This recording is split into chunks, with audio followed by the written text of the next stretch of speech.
Bab 57.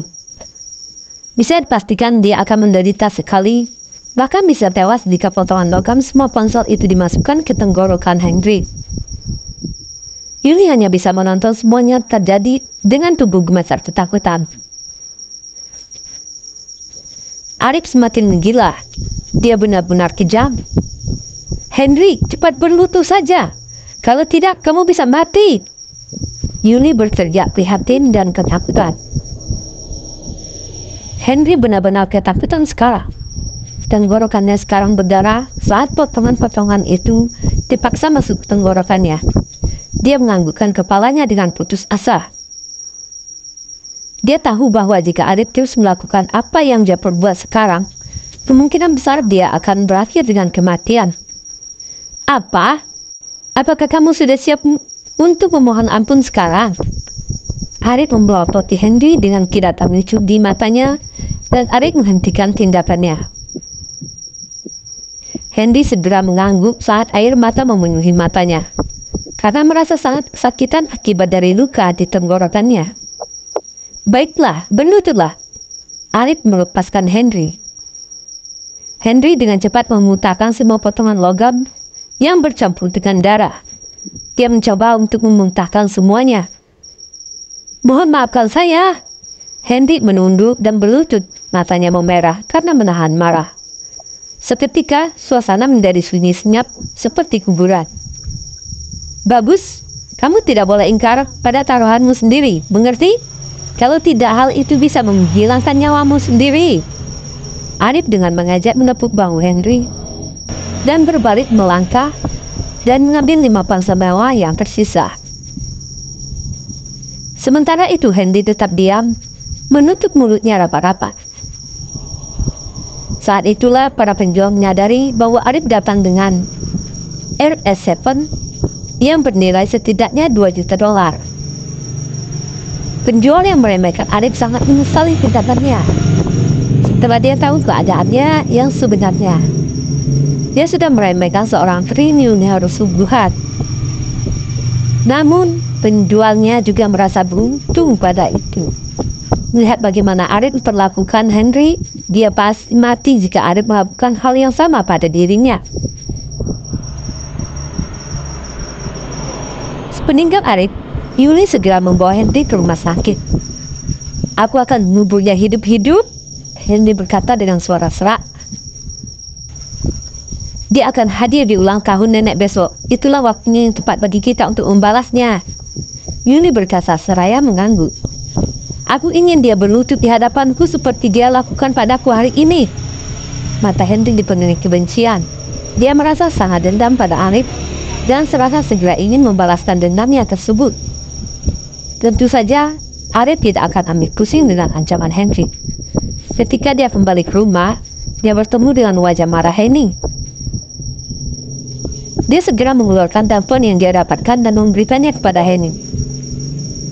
Saya memenangkan undian berhadiah di toko ponsel dalam perjalanan pulang. Saya mendapat ponsel-ponsel ini sebagai hadiahnya, ujar Arif. HP apa yang kamu dapatkan? Henry tercengang. Alih-alih memarahi Arif karena pulang terlambat, perhatiannya kini tertuju pada handphone. Telepon itu juga menarik minat Lucas dan Jasmine. Ya, bukalah dan lihat sendiri. Arif berkata kepada Henry lalu kemudian memberikan ponsel pada Jasmine dan Lucas, juga masing-masing 1 buah HP. Seraya berkata, aku juga membelikan kalian berdua. Arif tersenyum. Meskipun Arif tidak pernah menyukai sikap Jasmine terhadapnya, dia ingin menggunakan kesempatan ini untuk mengubah sikap Jasmine padanya. Sejak Arif menolak menceraikan Henry karena putra mereka, dia diomeli oleh Jasmine setiap hari dan itu membuat Arif tidak nyaman dan sedikit marah.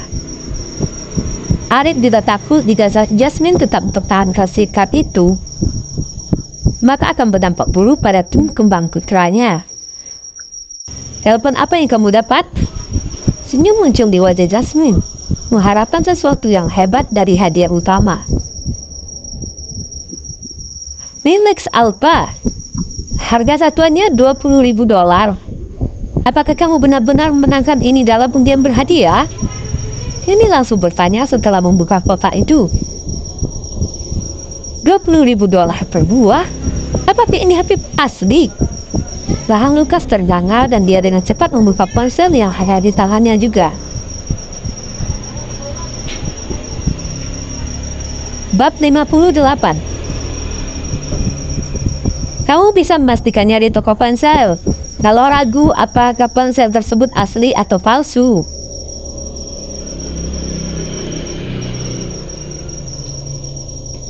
Brand Corporation adalah salah satu toko HP terkemuka di negara ini dan memiliki lisensi untuk menjualnya. Bagaimana mungkin ini palsu? Arif menjawab. Meskipun masuk akal bagi Henny, dia tetap melanjutkan dan mencari situs web resmi perusahaan. Jasmine menghidupkan telepon.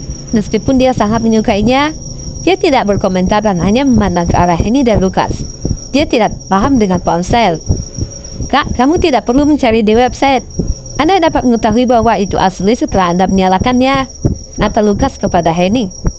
Kemudian dia memandang Arif sambil tersenyum dan berkata, Arif, terima kasih. Untuk pertama kalinya dalam 4 tahun, ini pertama kalinya Lukas menunjukkan rasa hormat pada Arif.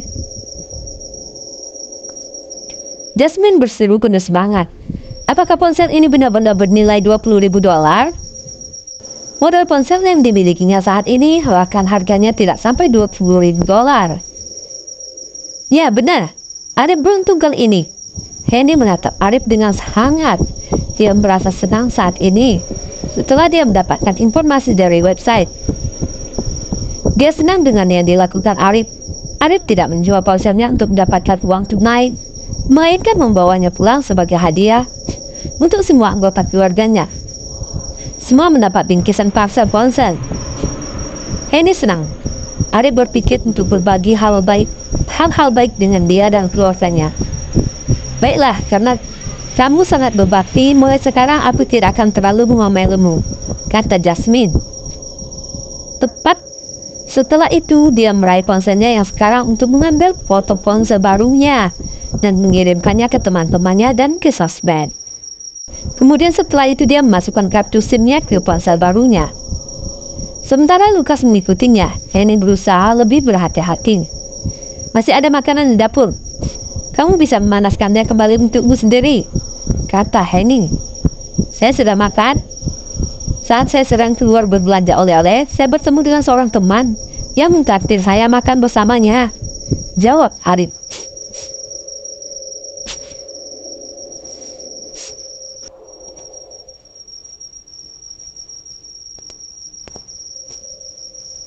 Mencium alkohol dari napas Arif, Henny mengangguk dan bertanya, apa kamu sudah membeli hadiahnya? Berapa harganya? Arif mengangguk. Aku sudah mendapatkan hadiahnya. Jangan khawatir.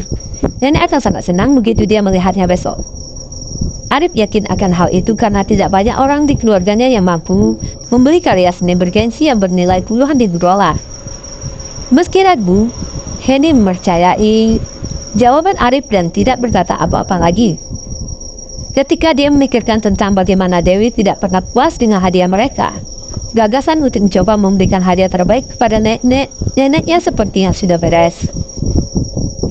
Sejak ayah Henny meninggal, Dewi mengucilkan keluarganya dan tidak pernah peduli pada mereka. Selama sisa malam itu tidak ada yang berbicara. Keesokan harinya, Arif bangun pagi dan segera pergi ke kamar Tony untuk menyembuhkan luka dalam dengan melakukan pengobatan mandiri.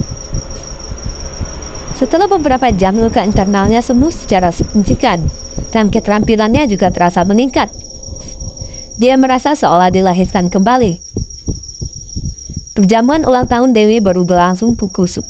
Dengan waktu buang 2 jam, dia memutuskan untuk membuat sarapan. Saat itu sekitar jam 9 ketika 3 orang lainnya bangun dari tidur mereka. Setelah selesai sarapan, mereka semua masuk ke mobil Arif dan menuju Resi dan keluarga Jennings. Alangkah baiknya jika mobil ini adalah milikmu sendiri, kata Jasmine sambil duduk di kursi penumpang. Merasa iri sekaligus kecewa kepada Arif. Mereka bahkan tidak mampu membeli mobil sejak suaminya meninggal. Kak, kenapa kamu tidak membeli mobil? Bukankah kamu masih punya 1 juta lagi? Lukas menyarankan dengan antusias sambil melirik ke arah Henny yang duduk di kursi depan, di samping Arik. Setiap kali dia keluar menjemput gadis-gadis, tidak ada yang tertarik karena dia tidak punya mobil. Dia selalu ingin membelinya tetapi tidak mampu membelinya. Ketika mendengar perkataan Lukas, Jasmine ikutan memandang Henny. Sungguh memalukan jika keluarga mereka tidak mempunyai mobil, pikirnya dalam hati. Lupakan saja, uang itu untuk Dodi membeli rumah di masa depan. Kalau kamu mendapat bonus bulan depan, kamu bisa membeli mobil dengan uangmu sendiri. Henny menolak mentah-mentah saran Lukas. Mengetahui bahwa perusahaan akan memberi mereka bonus bulan depan, Lukas dan Jasmine pun diam, tidak protes dengan perkataan Henny.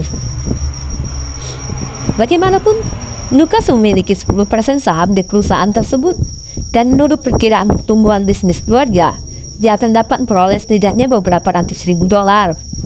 Hip! Tepat di jalan yang sepi, suasana jalan nampak lengang.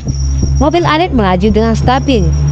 Ketika tiba-tiba Arik mengerem mobilnya dengan spontan pada persimpangan 3. Tubuh Henny condong ke depan, begitu juga dengan Lukas dan Jasmine.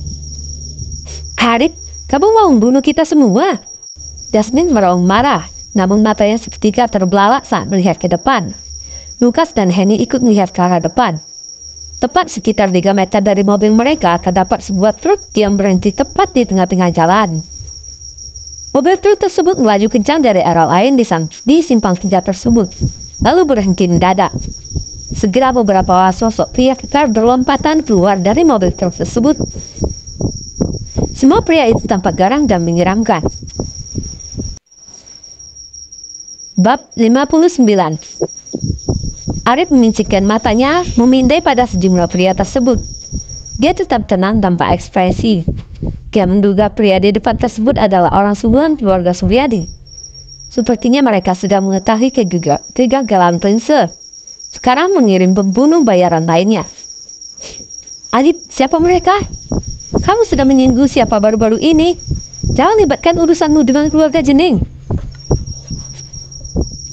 Jasmine berkata dengan kasar kepada Arik. Kalian tetap dalam mobil. Jangan keluar maupun membuka pintu mobil. Aku akan turun untuk membereskan para cucumu ini. Arik tidak mempedulikan perkataan Jasmine. Dia menyuruh mereka semua tetap dalam mobil. Sementara Arik membuka pintu mobil dan melangkah keluar. Arik melangkah mendekati pria-pria kekar tersebut. Saat itu tiba satu buah sedan berhenti di sebuah setelah truk tersebut. Tampak seorang pria parubaya keluar setelah pintu mobil sedan tersebut dibuka. Pria itu mengenakan baju jubah hitam. Aura memanjat dari tubuhnya yang masih tampak segar walau sudah parubaya. Alex, Arik bergumam ketika melihat pria parubaya tersebut.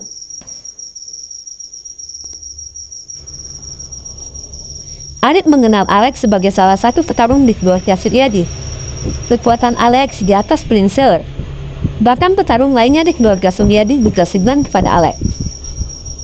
Arik, kamu silakan ikutkan secara baik-baik. Aku tidak ingin kamu mengalami penderitaan jika menolak untuk ikut secara baik-baik. Aku diperintahkan Nyonya untuk menjemputmu pulang ke rumah. Alex berbicara tanpa basa-basi kepada Arik. Bagaimana kalau aku menolak? Arik berkata sambil menyipitkan matanya, memandang ke arah Alex. Kalau begitu jangan salahkan aku bertindak kasar, memaksamu untuk mengikuti kami. Alex berkata dingin. Coba saja kalau kamu mampu. Ujar Arik. Dia yakin masih bisa menghadapi Alex. Kekuatan Alex berada di atas Prince. Tetapi Arik bisa membunuh Prince hanya dengan mengeluarkan sedikit usaha. Bahkan Arik belum mengeluarkan 30% kemampuannya.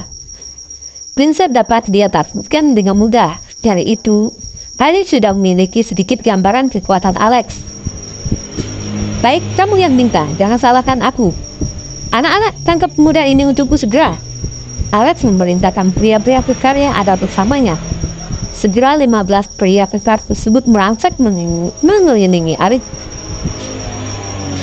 Serang dia secara serentak, jangan remehkan kekuatannya. Perintah Alex terdengar. Ketika 5 pria kekar maju serentak dari arah yang berlainan. Mereka mengelilingi Arif dan bergegas membayangkan pukulan terbaiknya masing-masing. Jasmine, Lucas, dan Henny yang melihat adegan ini dari dalam mobil seketika merasa cemas. Namun sedetik kemudian rasa cemas itu berubah menjadi rasa gembira. Kali ini Arif tidak akan bisa selamat, jadi mereka tidak perlu bersusah payah lagi untuk menyingkirkan Arif. Tanpa berbuat apa-apa mereka mendapatkan manfaatnya. Begitulah pemikiran mereka dengan situasi yang ada sekarang. Tetapi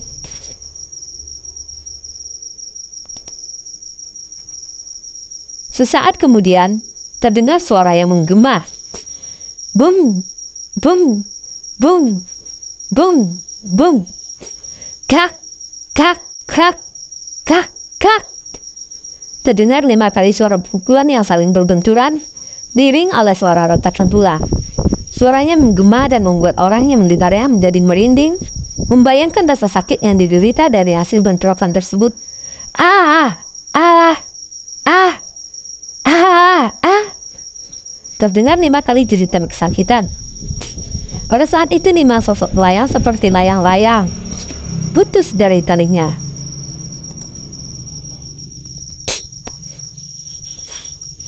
Pada saat itu, 5 sosok melayang seperti layang-layang putus dari talinya. 5 sosok tersebut jatuh ke tanah dengan keras setelah terlempar 5-7 meter. Kelima sosok tersebut adalah anak buah Alex yang sebelumnya menyerang Arif. Semua tercengang melihat kejadian tersebut. Mata Alex terbelalak melihatnya. Kemudian dia berseru, "Serang lagi lebih keras! Semua menyerang serentak, jangan kasih kendor!" Iya, iya, iya. 10 pria kekar yang tersisa menyerang Arif secara bersamaan. Serangan mereka semakin beringas. Bagaimanapun, mereka sudah mulai merasa letih, tetapi mereka tidak mungkin berhenti. Karena itu jalan satu-satunya adalah mengerahkan segenap kemampuan dan tenaganya untuk melancarkan serangan. Arif tampak acuh tak acuh. Dengan santai dia menghadapi serangan dari pria-pria tersebut. Setiap kali dia melayangkan tinjunya maka akan ada orang yang terlempar.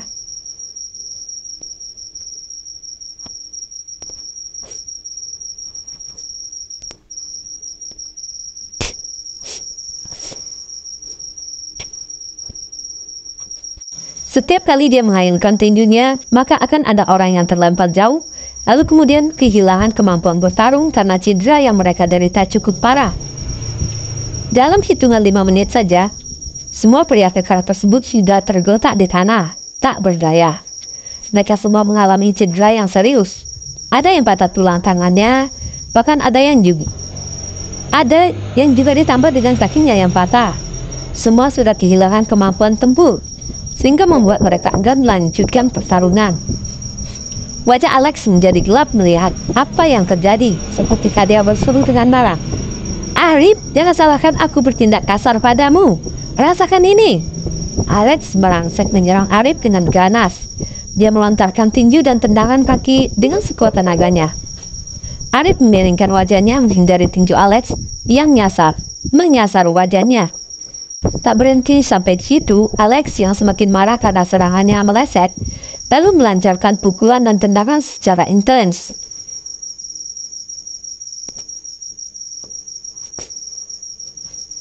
Tanpa Arif menghindari setiap serangan yang dilancarkan Alex.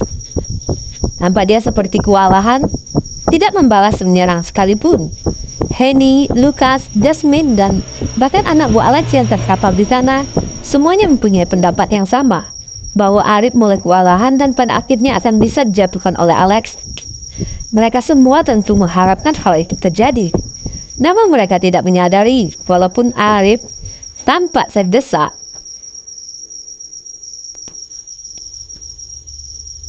tetapi tak ada satupun pukulan dari Alex yang mampu menyentuh Arif. Arif mampu mengelakkan semua serangan yang dilancarkan Alex. Dia menghindar sambil memperhatikan pola serangan Alex untuk mempelajari kelemahannya. "Kamu tahunya hanya bisa melarikan diri saja. Lebih baik kamu patuh saja dan tidak melawan. Aku tidak akan menyakitimu." Tapi kalau tidak, jangan salahkan aku jika mencederaimu bahkan membuatmu terbunuh. Seru Alex geram. Setelah semua serangannya, semuanya gagal. Dia mencoba menutupi kegugupan di dalam hatinya dengan menggertak Arif. Sekarang sudah habis waktunya bermain-main. Perhatikan seranganku, Arif berkata dengan dingin. Dia tidak mengindahkan ancaman yang dilontarkan Alex. Shoot, buk, ah! Terdengar suara benturan diikuti jeritan Alex. Ketika Arif melayangkan satu pukulan ke wajah Alex, tinjunya yang sangat cepat tidak bisa dihindari Alex. Tak berhenti sampai di situ. Arif segera menangkap tangan Alex yang memukul ke arah Arif. Dengan kuat dia memelihara lengan Alex dan menekuknya. Kak! Ah! Alex menjerit dengan kencang setelah tangannya dipatahkan. Dengan cantik Arif melontarkan tendangan ke arah perut Alex. Sedetik kemudian Alex terlempar sejauh 10 meter sebelum kemudian terhempas dengan keras jatuh ke tanah. Ho! Alex memuntahkan seteguk darah. Dia jatuh lunglai tak berdaya di tanah. Matanya terbelalak, tak percaya bahwa dirinya dikalahkan Arif. Bahkan dengan proses yang sangat mudah dan cepat. Aku ampuni nyawa kalian hari ini, karena aku sedang tak punya waktu. Kamu lain kali jika aku bertemu dengan kalian lagi, maka aku akan punya cukup waktu untuk mengirim kalian semua ke neraka. Arif berkata dengan tegas. Tentu saja, Arif tidak ingin Henny melihat dia membunuh orang. Ditambah dia juga harus segera sampai di residen keluarga Jennings. Arif membalikkan badannya melangkah menuju mobilnya. Tiba-tiba dia berhenti dan berbalik, lalu berseru, singkirkan mobil kalian, jangan menghalangi jalanku. Lelaki yang bertugas menyetir truk dan mobil sedan tersebut segera bangkit. Membungkuk sebentar dan kemudian bergegas mengemudikan mobilnya ke pinggir jalan. Arif kemudian masuk ke dalam mobilnya. Dia melajukan mobilnya dengan kencang, meninggalkan Alex dan anak buahnya yang masih merasakan kesakitan di tubuh masing-masing. Sepanjang perjalanan terasa sunyi. Tak ada seorang pun yang bicara. Henny, Lucas, dan Yasmin terkaget-kaget dengan yang baru saja terjadi. Mereka tidak mempercayainya jika tidak menyaksikan dengan mata kepala sendiri. Sebenarnya banyak pertanyaan berkecamuk dalam pikiran mereka. Tetapi mereka menahan diri untuk bertanya, masih syok dengan kejadian barusan.